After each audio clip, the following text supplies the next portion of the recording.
waa lagu laaday masiibo qaran ka dhacday dadku way ku laadeen ilaa 10 12 11 qof ku dhimatay ilaa 6 dhimasho ah oo dhaawac ah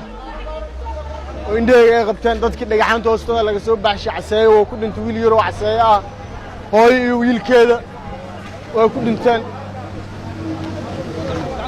ilaa 12 qof